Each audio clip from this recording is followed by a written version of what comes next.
buhanga ku mbuga nkoranyambaga hirya no hino ibintu bikomeje kugorana. Ibintu danze bijya rudubi nyuma y'itangazwa ry'amanota y'ibizamini bya leta mu mwaka wa 6 w'amashuri abanza n'umwaka wa 3 w'amashuri yisumbuye icyiciro rusange tronkome.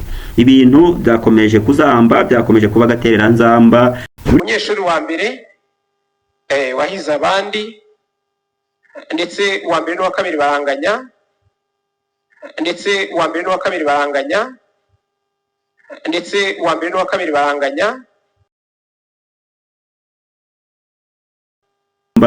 Muri rusange mu gihe amanota yatangazwaga habaye kuvuga indimi nyinshi zaravuzwe. Tumwite umusangiza w'amagambo. Ndagira ngo mbere yo gutangira tuze kujyana tubanza kurebera hamwe uburyo ukuntu ibintu byatangajwe.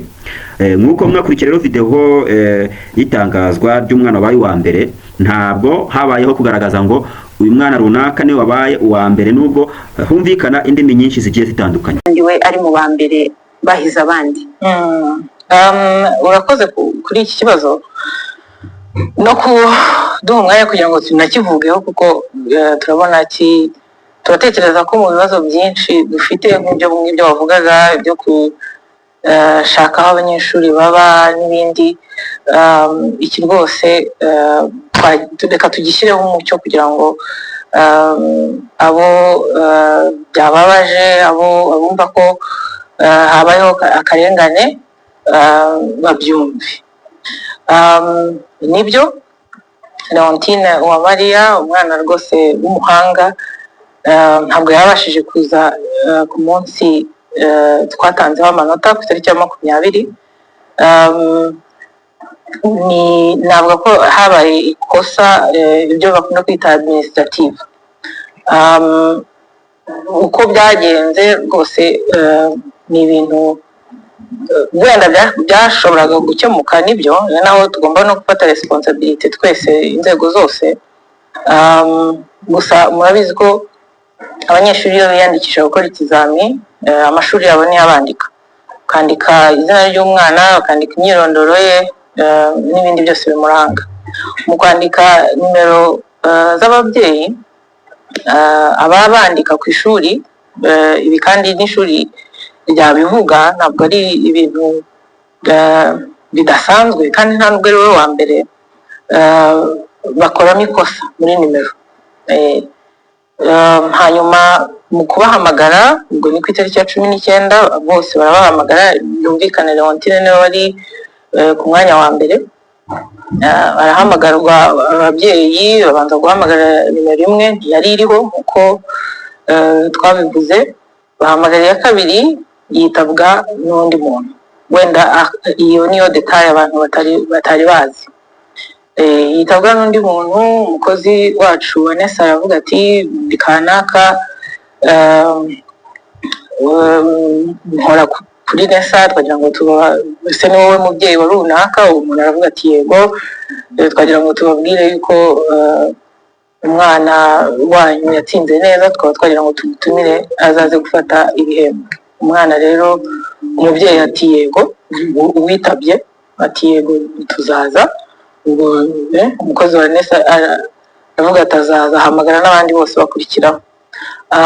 Ku munsi nyirizina rero ku itariki ya 20, barongera nanone barahamagara, habura igihe gito ngo umuhango nyirizina utangire. Nanone wa muntu arongera aritaba, nimero byose turabifite kuko twabikurikiranye natwe. Arongera aritaba, aravuga ati simpari, ndumva bambwiye ko yavuze ko ari Karongi, ati ni kure, ntabwo tubasha kuza. Wenda amagambo ndi gukoresha siyo, ariko ni ibingibi batubwiye.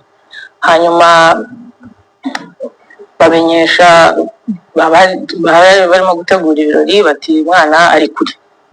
So mu kuvuga rero amazina, ari nacyo ntekereza ko cyakagombye kuba abantu bitaho, bamugezeho iyo harimo intention mbi no kudashaka ko havuga ibye no kutagira n'izina ntawe ari kwirirwa rivuga, ariko izina rye bararivuga ndetse bakurikizaho bavuga ko ngira ngo yavuze ko ari mu nzira cyangwa se ari kure, sinibuka neza ijambo yakoresheje. Ariko arakomeza. Ibi ndashaka kubitindaho kubera yuko ntabwo ari ubwa mbere dushyira amanota hanze abana ntibaboneke. Hari tumva nko mu 2023 cyangwa na 4 hari undi mwana nawe utarabonetse kubera impamvu ze, hanyuma ibihembo bye tubijyana ikindi gihe, umwana w'Isave ndumva. Hanyuma mu bindi bihe byashize hari igihe usanga abana badahari. Ibi ni ibintu rwose bisanzwe, ntabwo ari ikintu kidasanzwe kibaho. Iyo rero umwana atabonetse nk'uko tubigenza n'ubundi, ibyo turabibika, ibyo agenewe byose turabika. Icyo tudasiba gukora ni uko tudashobora kureka kuvuga izina rye. Hanyuma rero nawe tumubuze turavuga ko nawe ari uko tuzabigenza. Ariko ahangaha ni ngo niho abantu bagomba kumva nuko uyu muntu witabye agakomeza yitaba, nta na rimwe nta hamwe yigeze avuga ko atari we mubyeyi. Nyuma rero ibirori birangiye turamushaka, se ko wari wavuze ko muri buze byagenze bite, nibwo yatubwiye ko atari umubyeyi. Wenda izindi detaye ntabwo umuntu yazitindaho. Noneho tubaza ishuri, iyi nimero yanditse kuri iri zina ni iyande. Nabo batwemerera yuko atariyo, ko bakoze ikosa mu kwandika nimero. Igikomeye hano ni aya makosa ari administrative, kandi natwe tutihanganira. Ndetse ibi ni akantu gatoya ushobora guhindura gusa izina ry'umuntu, umuntu ntabona amahirwe yandi akurikiraho. Twarabibonye, hari igihe abana baza diplome yabo ugasanga ibyanditse kuri diplome n'ibyanditse ku irangamuntu ntabwo ari bimwe. Aha rero umuntu aboneraho anatanga ubutumwa igihe umuntu arimo gushyira imyirondoro y'umunyeshuri cyangwa se y'umuntu uwo ari we wese, gukora kwitonda kugira ngo bikore neza. Iri ni isomo rya mbere. Irya kabiri natwe twize ni uko bidahagije gusa guhamagara umubyeyi. Ubundi ukuntu dusanzwe tubigenza, iyo tuzatangaza amanota, buri gihe tubikora umunsi ubanza, tukahamagara nyir'ubwite, ubwo duhamagara umubyeyi. Hari igihe ishuri mu gihe umwanya wo gushyiraho nimero y'umubyeyi bashyiraho nimero y'ishuri, ubwo niwe duhamagara kugira ngo bamenyeshe umwana azaze. Ubwo dukoresha ko ni umubyeyi ni umwana, tukabigarukiriza aho ngaho. Ariko icyo twiza natwe ni uko tugomba kurenzaho, ntitubwire gusa umubyeyi, ahubwo tukabwira n'ishuri, ndetse byaba na ngombwa tukabwira n'ubuyobozi. Ko hari abakomeje bibaza, none se nuko ari uw'inyamasheke ni kure n'ibindi. Impamvu biriya birori tubishyira nyuma ya saa sita, nayo mpamvu twe twabishyize saa 8, ni ukugira ngo n'uri kure aho ariho hose abashe kuba yatugezeho.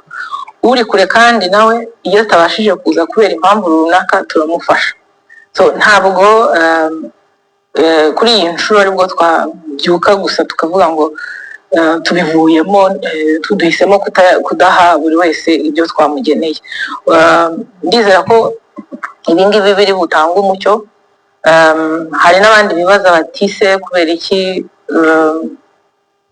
tutabivuze. Ntekereza ko amanota ni ikintu gishimisha abana, baba barakoze rwose, baba barabikoreye. Igihe rero tubitangaje, twakwifuje ko imbaraga zose zishyirwa mu gushimira aba bana. Aba bana ni abahanga, ni nacyo tuba twifuza. Ubu rero kubera iri kosa riri administrative, ibyari byiza byakagombye kuba bishimisha abana ndetse n'imiryango yabo n'abaturanyi n'amashuri, birimo kubiha. Ari naho nifuza rwose gusaba abantu bose, mureke abana baba abana, bishimira umusaruro w'ibyo bagezeho, murabizi neza rwose nta leta y'u Rwanda ntabwo igira ntabwo ivangura umwana wese w'umuhanga ahabwa amahirwe yose nk'undi nta kintu na kimwe icyo dukwiriye gushyiraho kureba ni ukubishimira tukareba yatsinze aho gushyira imbaraga mu kureba nuko ari uw'inyamasheke nuko ibi n'ibi hashyirwa imbaraga ko yatsinze kandi akaba yahawe ibyo yifuza. Mubigarutseho muranabisobanura